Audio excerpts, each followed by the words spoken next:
Bună ziua tuturor! Sunt Dragoș Ursu și mă bucur să ne revedem în Pridvorul Istoriei, emisiunea ce își propune să fie un spațiu al întâlnirii cu trecutul de lângă noi.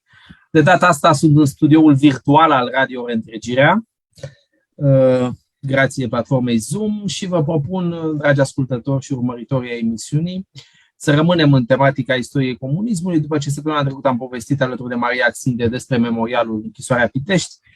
Astăzi merită să ne aplecăm asupra unui subiect ce privește o realitate crudă a comunismului, respectiv cenzura presei, cenzura fiind de altfel constitutivă acestui regim, ca de altfel oricărui regim liberticid. Iar din tema vastă a cenzurei presei, vă propun să ne oprim asupra subiectului presei bisericești, cenzurei presei bisericești și ce invitat mai potrivit pentru asta decât un specialist al temei, unul din cercetătorii consacrați ai istoriei cărții și a istoriei cărții bisericești, pe domnul Silviu Nedelcu, căruia îi spun bun venit în studiourile Radio Reîntregirea. Mulțumesc! Domnia sa este momentan bibliotecar la Biblioteca Academiei, fiind dublu licențiat deopotrivă în teologie și științele informării și documentării, spus pe limba tehnocrată biblioteco-economie, având și un doctorat pe această temă, a cenzurii presei bisericești, o carte apărută la editura Eikon, o carte excelentă, apărută în 2019, pe care vă arăt în fața camerei, sper să se vadă, cred că se vede mai puțin. Cert e, găsiți cartea pe internet, simplu spus, Silviu Constantin Nedelcu, cenzurarea presei ortodoxe în comunism. Și pentru că emisiunea noastră e destul de concisă și se vrea a fi concisă, o să trec direct la subiect, întrebându-l pe domnul Nedelcu care era starea presei bisericești, care era situația presei bisericești, ortodoxe în principal, la momentul instaurării comunismului, sau mai bine zis, înainte de venirea comunismului. Da, bună întrebare. Încă o dată mulțumesc, Dragoș, pentru invitație. Sunt bucuros că sunt așa în mod virtual în studioul Radio Reîntregirea. Iată, de la București la Alba, încă o dată. Într-adevăr, o întrebare la care putem răspunde foarte, foarte simplu. Presa ortodoxă, mai simplu spus, ca să nu ne încurcăm în presă bisericească, pentru că exista presă a mai multor confesiuni, deci presa strict bisericească ortodoxă sau presa ortodoxă, cum am numit-o, includea mai multe titluri care apăreau în mai multe orașe, comuniștii estimând undeva la aproape 70 de titluri. Dacă în perioada 1948-1989 apar în jur de 9 titluri oficiale, până în 1948, când cenzura își spune cuvântul și își face foarte, foarte bine simțită prezența, apăreau undeva de 70 de titluri despre care se știa.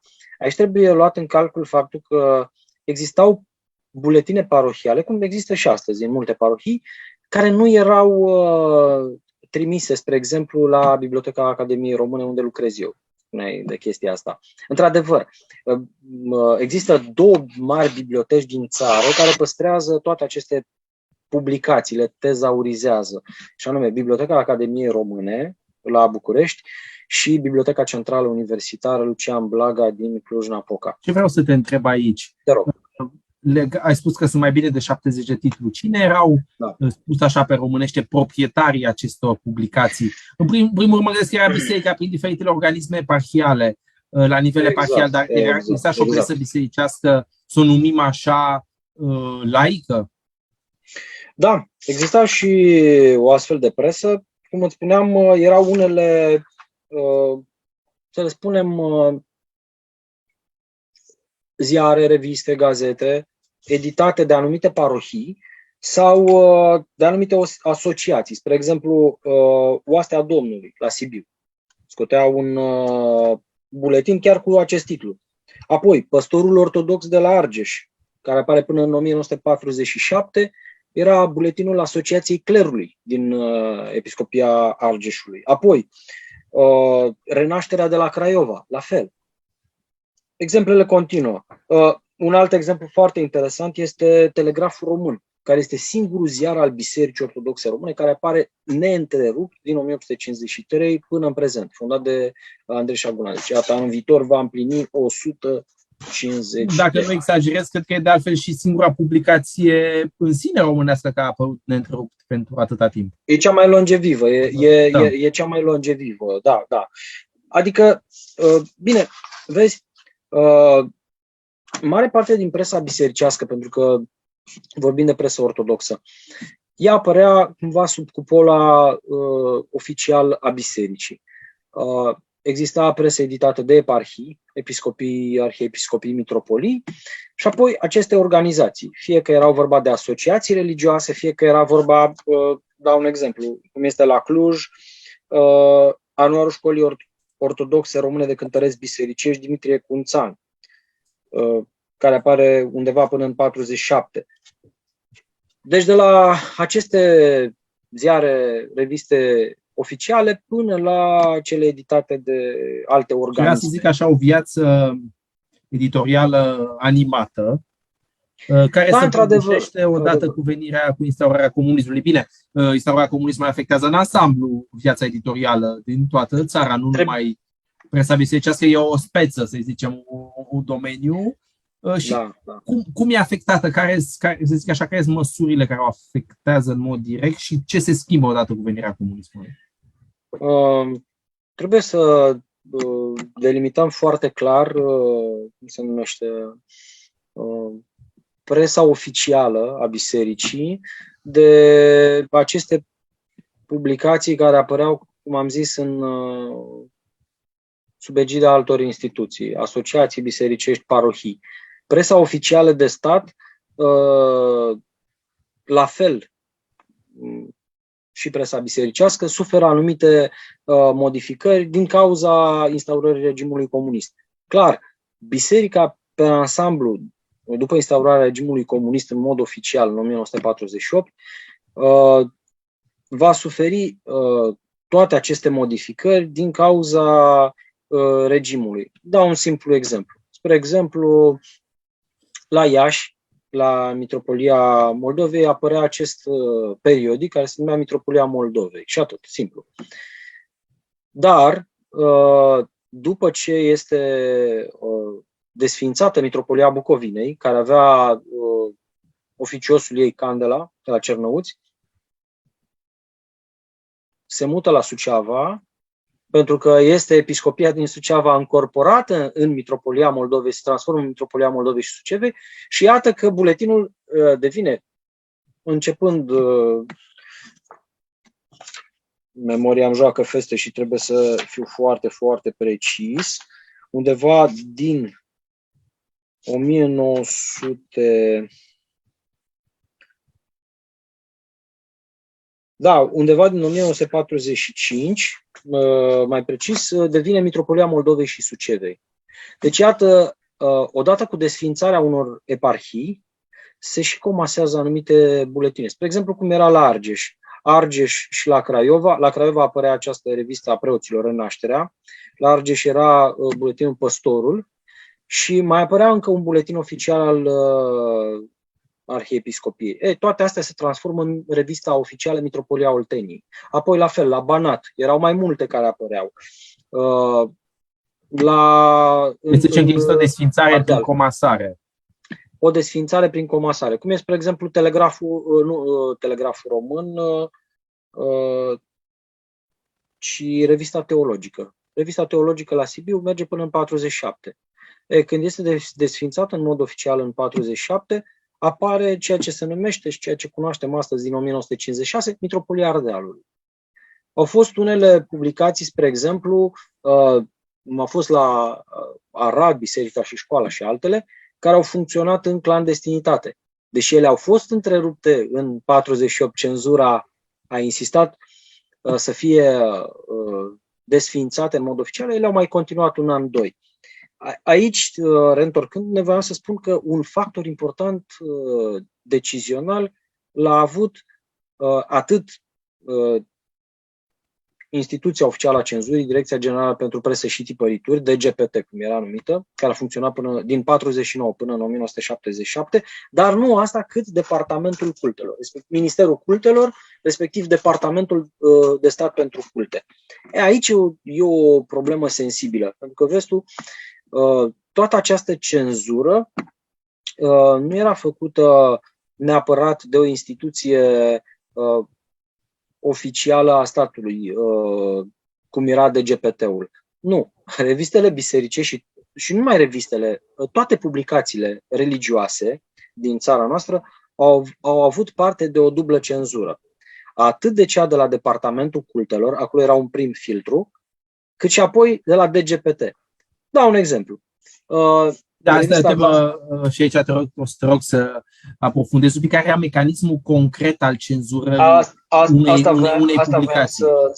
Exact asta voiam să spun. Din păcate, pentru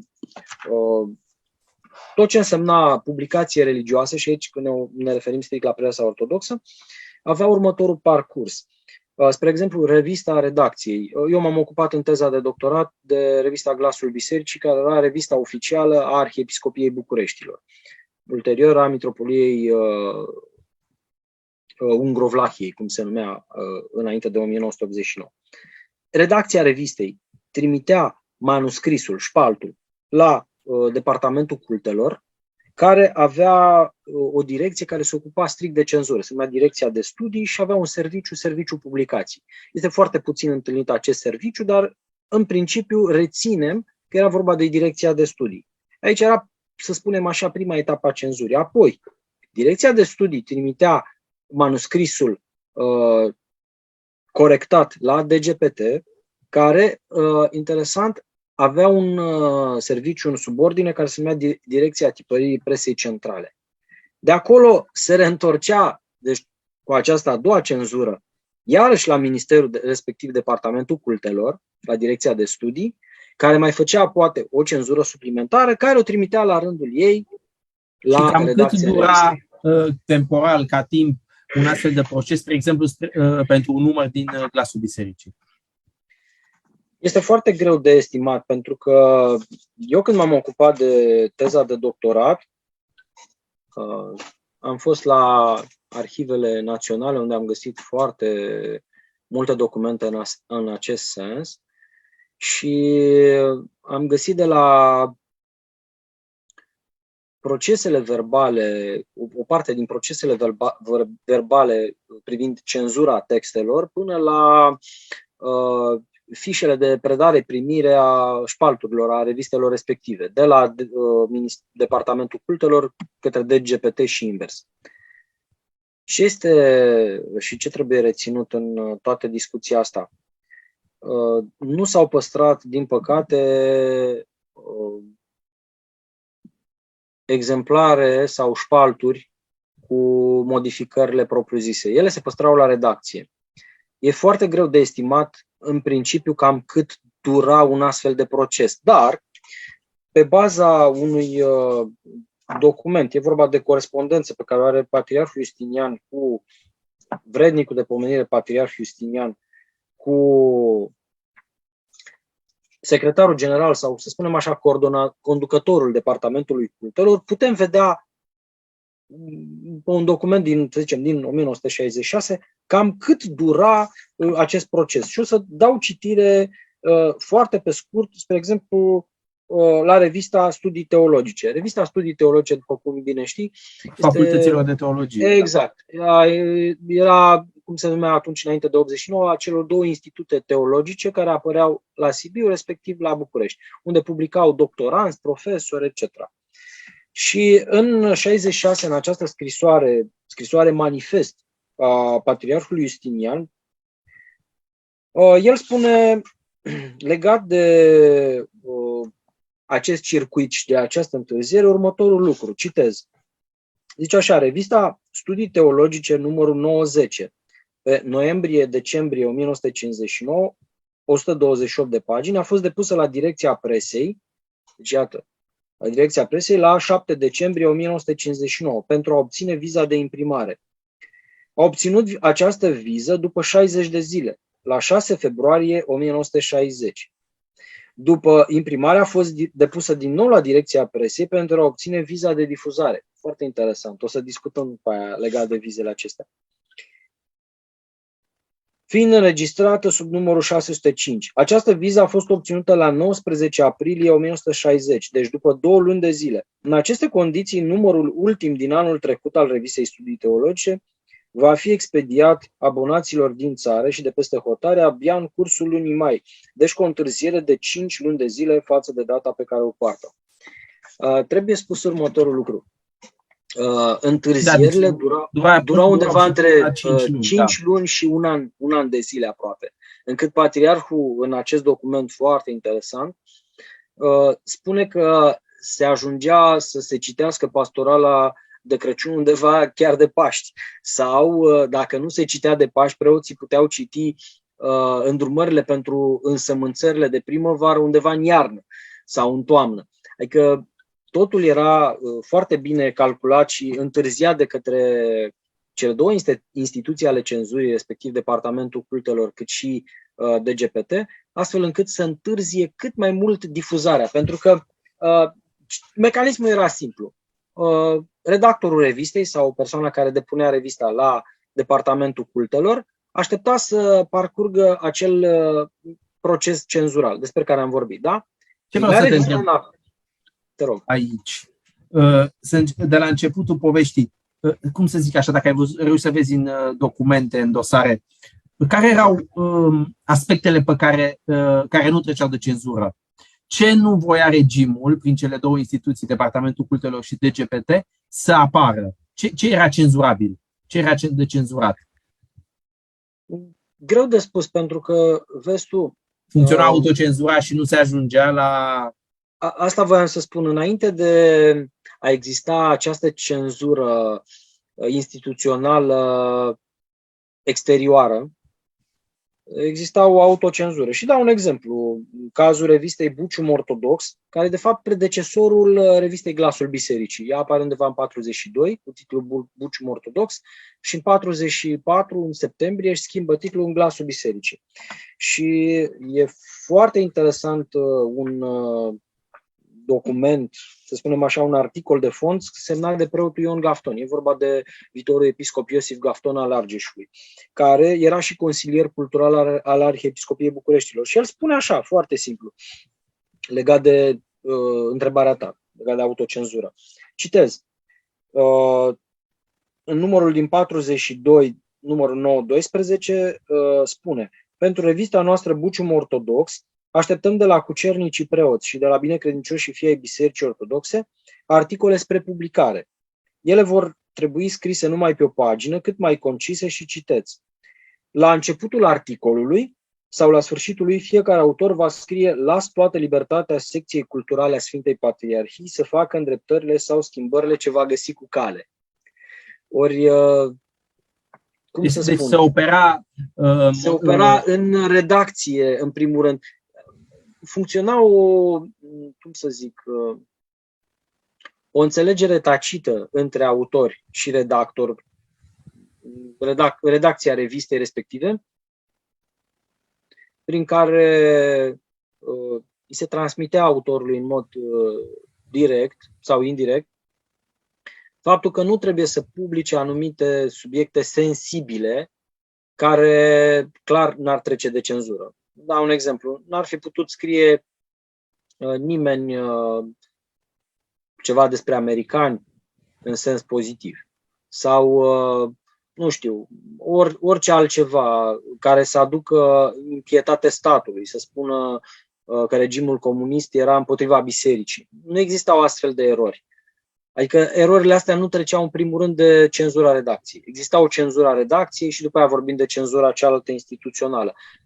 Vorbim de un lucru și mai grav din punctul meu de vedere, pe lângă cenzura redacției, care într-un fel era firească, pentru că nici ei nu voiau să pună într-o situație delicată instituția în sine, respectiv biserica, eparhia respectivă, exista această autocenzură, acest dublu limbaj. Ajungeau autorii să scrie sau să nu scrie anumite texte, să abordeze sau nu anumite subiecte. Îți dau un exemplu. Părintele profesor Gheorghe Drăgulin, pe care l-am cunoscut și a murit în urmă cu câteva luni, mi-a spus într-un interviu pe care l-am luat în urmă cu 10 ani faptul că cenzura propriu-zisă funcționa în felul următor. El mergea ori la redacție, ori direct la departamentul cultelor cu articolul, studiul respectiv și în față, la un birou cu cenzorul respectiv, el nu făcea altceva decât să-i taie cu roșu pasajele care nu erau conforme cu politica departamentului cultelor. Astfel că cenzura se făcea, cum s-ar spune, direct cu cenzorul. Deci se ajunsese la o cenzură atât de rafinată încât cenzorul în sine îți spunea ce să scoți, ce să lași. Mai e o chestie care trebuie amintită și anume că pe lângă aceste tipuri de cenzură mai existau alte două lucruri. Spre exemplu, controlul tirajelor și controlul aprobărilor. Știi că vorbeam de aprobarea de imprimare și difuzare. Da. Astăzi, spre exemplu, dacă scoți o carte, cum e, spre exemplu, cartea mea, cu cenzura presei ortodoxe, editura foarte frumos o pune pe piață, o difuzează în librării. Rațiunile comerciale, să ziceți, că sunt cele care... Primează, exact. Atunci nu. După ce primea avizul de la cenzură, textul era, să spunem, curat, după ce fusese epurat de tot ce nu trebuia să apară, el trebuia să primească revista respectivă o ștampilă, o viză pentru imprimare, adică să fie tipărită, să fie multiplicată. Care lucru se întâmpla la tipografiile eparhiale, că era la Iași, era la tipografia Mănăstirii Neamț, că era la București, la tipografia Institutului Biblic, etc. Apoi, ca să poată fi difuzată, adică să fie difuzată, iarăși, o chestie foarte interesantă, difuzarea acestor reviste, care nu constituiau un pericol neapărat, nu se făcea decât către abonați. Care erau abonații?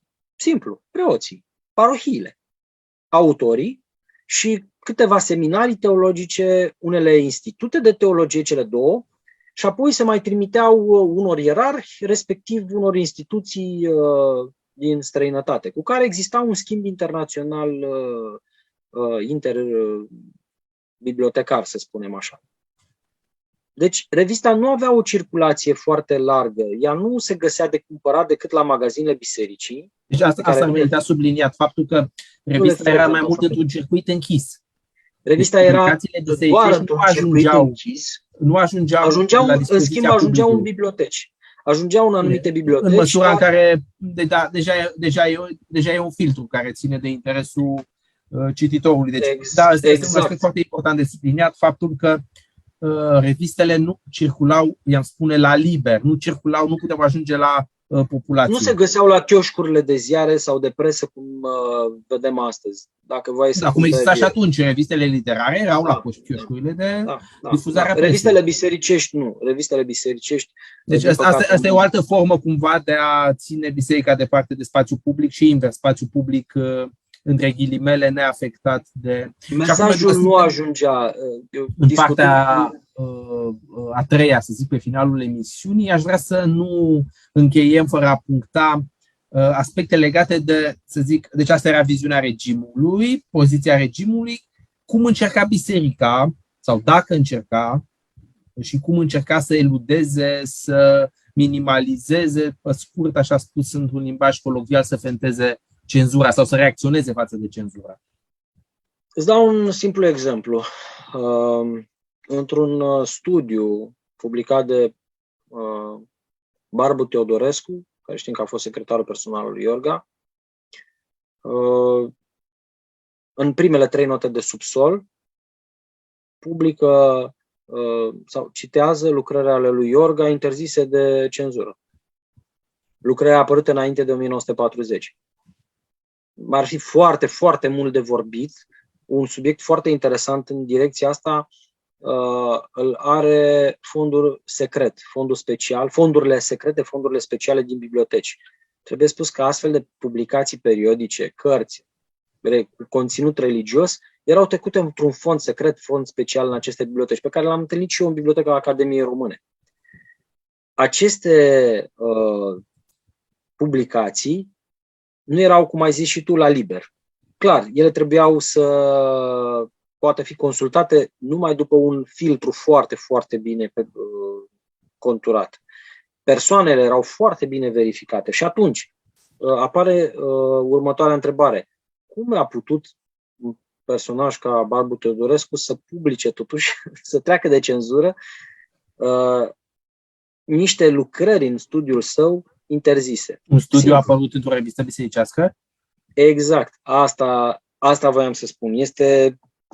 Nu-mi vine acum în minte exact ce studiu este al lui Barbu Teodorescu, dar poate fi verificat. E tot în Glasul Bisericii. Unul dintre ele publicat în Glasul Bisericii.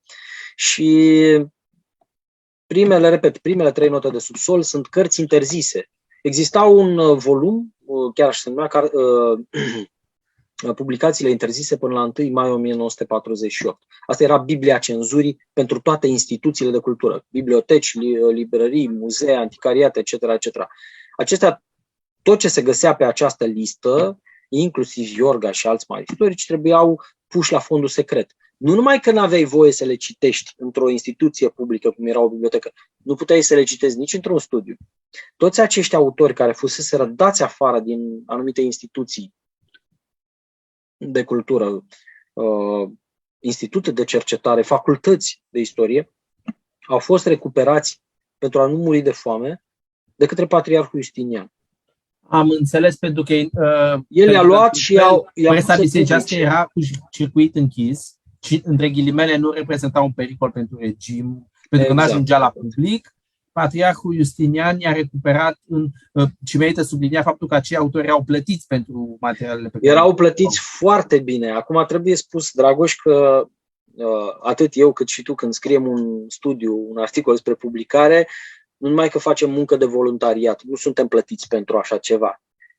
Înainte de 1989, toate studiile din revistele bisericești erau plătite foarte bine. Un studiu, să spunem, de câteva zeci de pagini era echivalentul al unui salariu de atunci. E adevărat, nu toți autorii publicau, să spunem, în toate numerele unei reviste. Puteai să publici o dată pe an. Dar existau mai multe reviste. Cum era Mitropolia Olteniei, Mitropolia Ardealului, puteai să publici în mai multe reviste. Profesor Alexandru Elian, vin multe nume în cap istorice. Spus pe scurt, presa bisericească era o strategie a Patriarhului, sau era o formă prin care erau recuperate și ținute chiar în viață, ajutate. Da. Erau și ei ajutați, dar și cultura română ajutată astfel de figuri să supraviețuiască. Figuri importante. Au publicat anumite studii, anumite articole, firește, legate de istoria Bisericii Ortodoxe Române. Și au salvat cumva, pentru că ei neavând unde să publice, neavând spațiu unde să se desfășoare din punct de vedere scriitoricesc, Patriarhul Justinian le-a oferit această plajă. Și atunci ei au fost salvați pentru a nu fi muritori de foame, pentru că regimul le interzisese să publice în aceste reviste, iată, să facă lucrul ăsta. Când spuneai cum se mai eludau sau ce mijloace de fentare, să-i spunem așa, a cenzurii comuniste existau.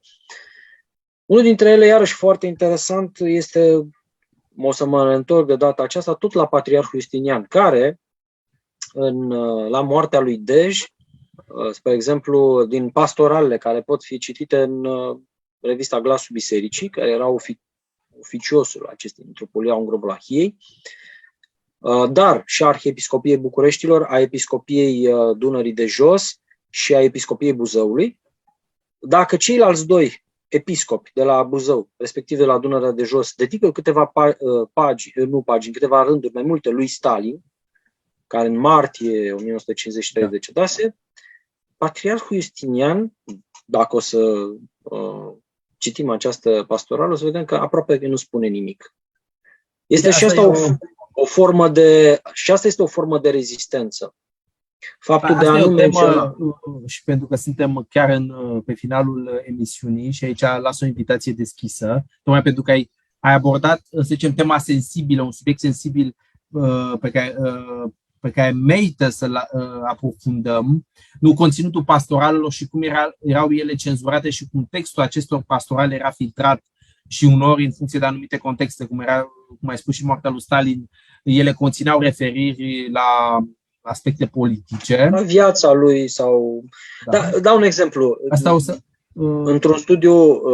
Foarte pe scurt, că suntem pe finalul emisiunii. Da, exact. Într-un studiu pe care l-am făcut pentru doctorat legat de aspectele și temele ideologice comuniste care se găseau în pastoralele Patriarhului Justinian, am observat o evoluție, o schimbare foarte interesantă, și anume, dacă în primii ani ai ascensiunii sale, ai acestor pastorale, este pro-regim comunist și discursurile sale, care știm foarte bine, nu erau făcute de el în mare parte, era făcut de un consilier și el le modifica. Tot acest discurs se modifică spre finalul vieții și undeva din anii 70 până spre 77, când publică ultimele pastorale, temele centrale ale lui nu mai sunt pacea, dezarmarea și alte lucruri care se găsesc de la câteva fraze la un rând sau două. Temele centrale ale pastoralelor sale sunt așa: mergeți la liturghie, spovediți-vă, împărtășiți-vă, țineți legătura cu biserica, rugați-vă. Astea sunt temele. Găsim acolo un bătrân bun, cu barbă albă, care efectiv transmite un mesaj. Țineți de lucrurile esențiale ale bisericii.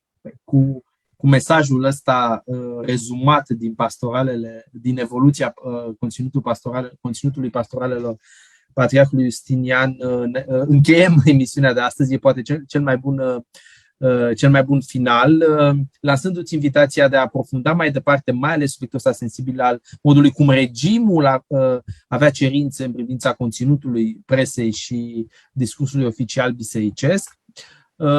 Nu de a face o emisiune ulterioară pe tema asta. Eu îți mulțumesc încă o dată, Cosmin Silviu Constantin Nedelcu, pentru că ai fost în studioul virtual al Radio Reîntregirea. Vă mulțumesc și dumneavoastră, dragi ascultători, și la bună revedere în pridvorul istoriei. Seară bună! Mulțumesc!